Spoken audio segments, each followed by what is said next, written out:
What's up, everybody? Long time no see.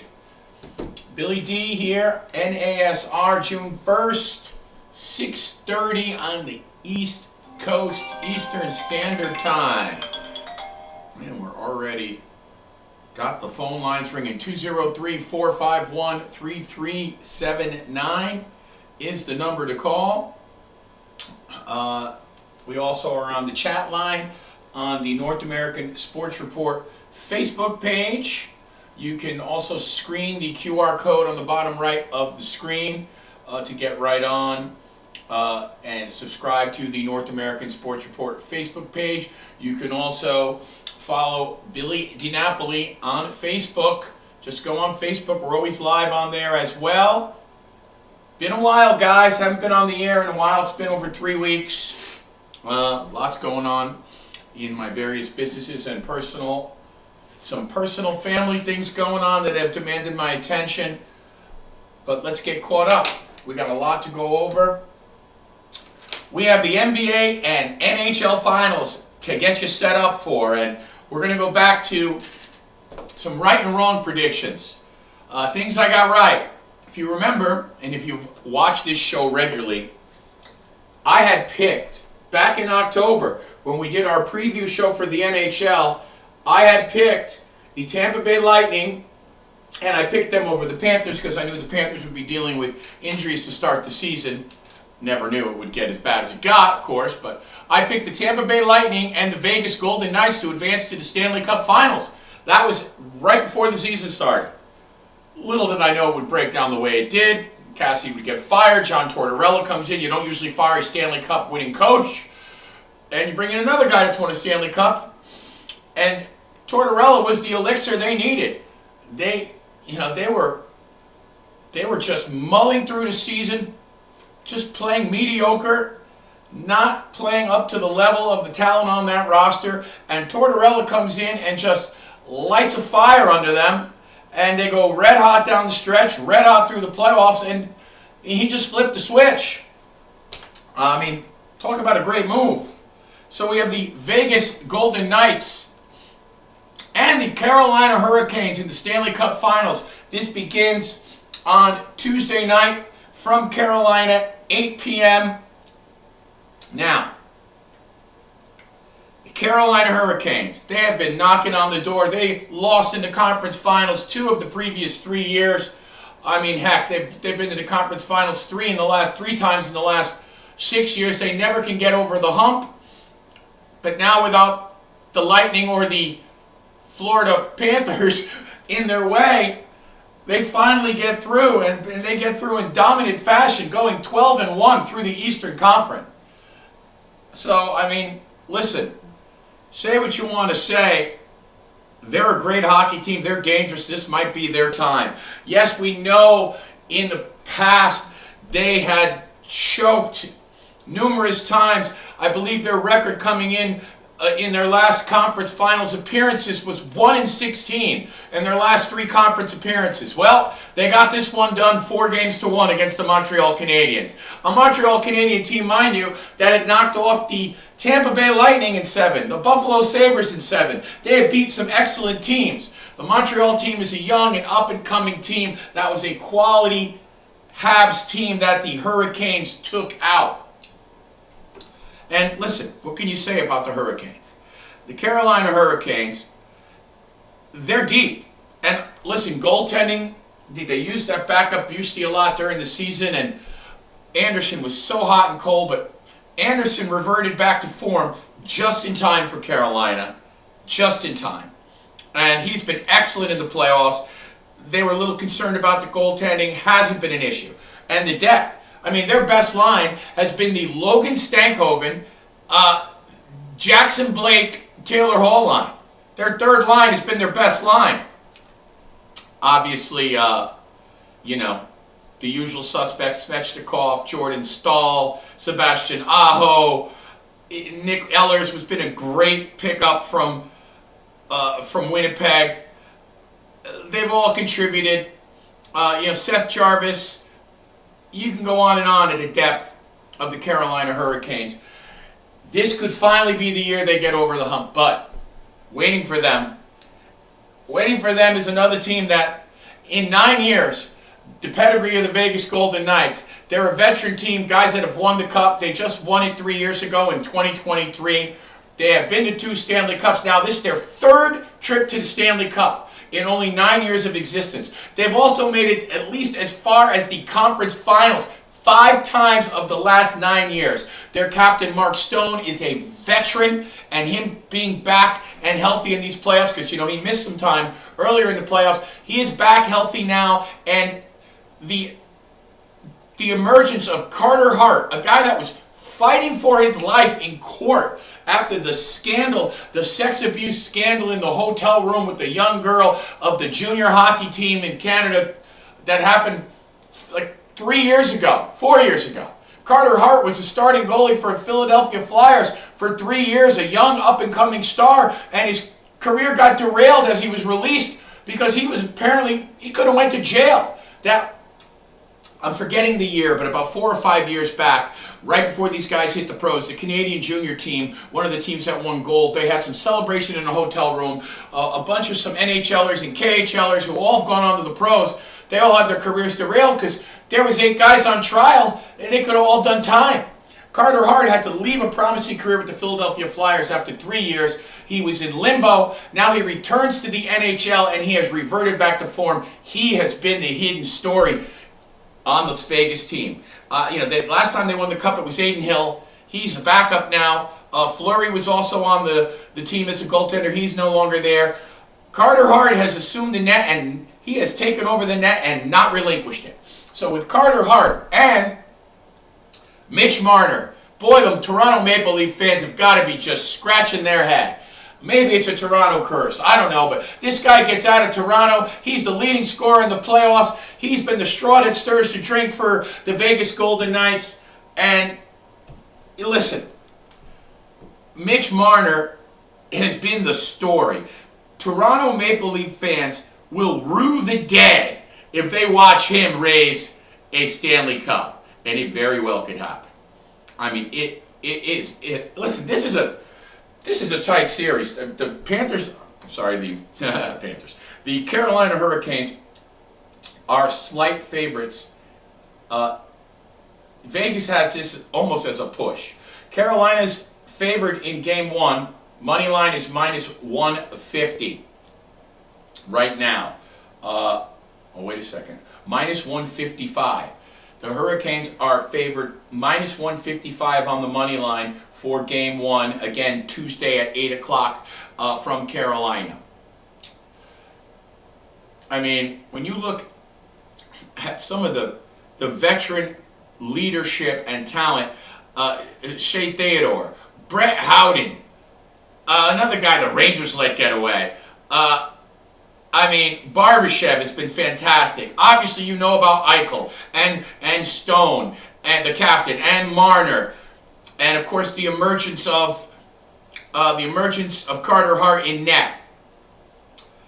But I'm gonna tell you this: Mitch Marner is the story of these NHL playoffs so far for the Vegas Golden Knights.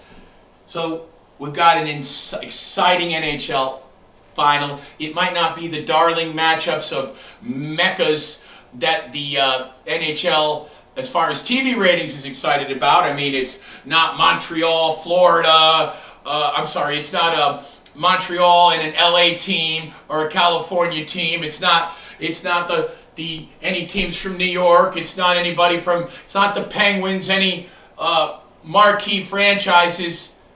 But I'll tell you what, the Vegas Knights in 9 years, they perform like a marquee franchise. Carolina has been super consistent in winning these past 10 years. They're due. So you got 2 great teams. Again, it's not maybe the media ratings, Obviously, they'd love to see the Rangers and the LA Kings, or, the Dallas Stars versus the Montreal Canadiens, or the Panthers or the Lightning versus Connor McDavid and the Edmonton Oilers. They're not getting the big marquee. They'd love to have Sidney Crosby playing Vegas or something like that. They're missing some of that marquee value. Carolina doesn't quite bring the marquee value to the dance. I think Vegas is exciting. Carolina is not really a marquee, sexy franchise. So some of the people are thinking that some of the folks out there are thinking that this is not going to be a highly rated finals standing-wise. Well, I don't give a shit about that. I know it's going to be excellent hockey, and this is going to be a tight series. Who do I like? Wow. I'm going to say Vegas in 7. What the heck? I picked them to go to the finals in October. I'll roll with it. I'll go Vegas in 7. Now, let's see here. We've got somebody on the chat line sending us some picks. Jimmy T. Run line. Tampa Bay Rays. Washington Nationals. Cincinnati Reds tonight. That's who he likes. Okay, Jimmy T. Maybe we'll put those in. So, let's get to the NBA. Now, back to our right and wrong. I did not think the Knicks would make it to the final until the Celtics were ousted. Once the Celtics were out, I did say the Knicks would get there, but my pick at the beginning of the season was the Boston Celtics and the Oklahoma City Thunder. That was my pick. Obviously, we got that wrong. Instead, we're going to have Victor Wembanyama, the next big thing, the current big thing, the NBA's biggest superstar, against the New York Knicks, the mecca of basketball, New York City. At least that's what they call it. We know it's the most expensive show in town. So, this is a matchup. It is a replay or a revisit of the 1999 NBA Finals when the Spurs defeated the Knicks in 5 games. Now, I was at that series. I remember it well. Patrick Ewing was injured and could not play. And of course, the Knicks ended up losing that series 4-1, and that was 27 years ago. That was the last time the New York Knicks were in an NBA Finals. We know they went to the finals twice in the 90s. Who knows, if not for Michael Jordan, Patrick Ewing could have gotten that elusive ring. But it's been 27 years, and it's been 53 years since the New York Knicks have won an NBA championship. 1973 against the Lakers the last time. But for all that winning history, you certainly won't get a discount at the box office. I hear nosebleed tickets at Madison Square Garden in the 400s are currently going for $4,000 a piece. That alone makes me root against the Knicks. Sorry. I'm sorry. Anyway, I know all my hometown peeps, they know I come down on the Knicks. I did say on this show that the Knicks would never win a championship in my freaking lifetime. Okay? I could be wrong about that. I am going to pick the Spurs in 7. That is the pick I'm giving out. I'm taking San Antonio in 7. But I'm not going to lie. This is a better matchup for the Knicks. This is a better matchup for the Knicks. I know the Spurs are slightly favored. OKC wasn't a great matchup for the Knicks. I mean, they got Hartenstein and they got some big guys down low, like the Spurs do. But when you pay attention to them, Alexander kills you. He'll kill you. He'll kill you from the three-point line. He'll kill you from the outside. The Spurs guards, while good, don't put the fear in you that SGA does.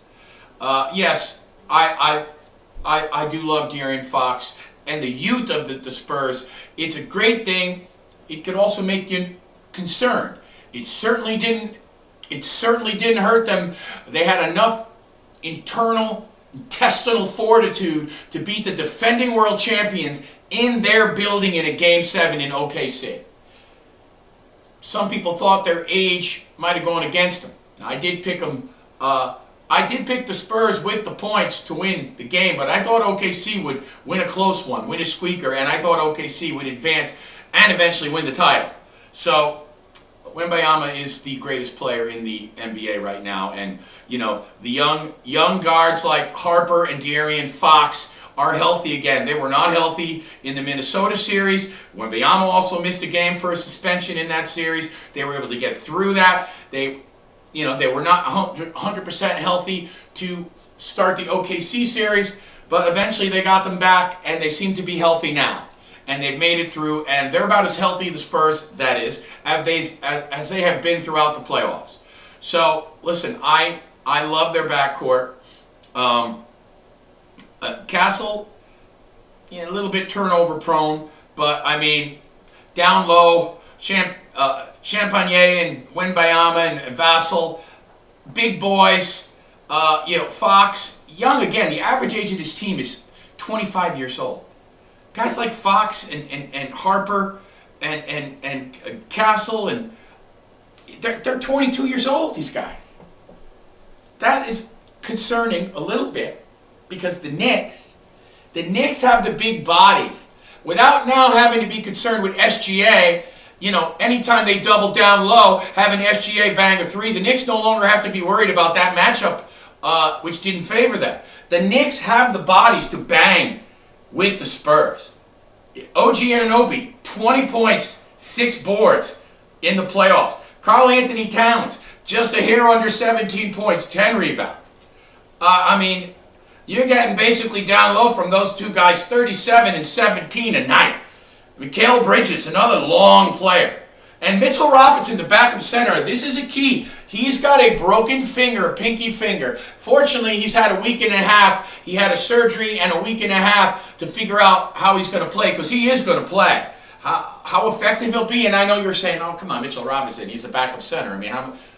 Mitchell Robinson, I know he's only 5 points, 6 boards a game. He is a massive rim protector for the Knicks. He is a good defender. He's a big body. He's another guy to pound on Wembanyama. And the Knicks, with Towns and OG and Robinson, they've got the guys that could bang down low.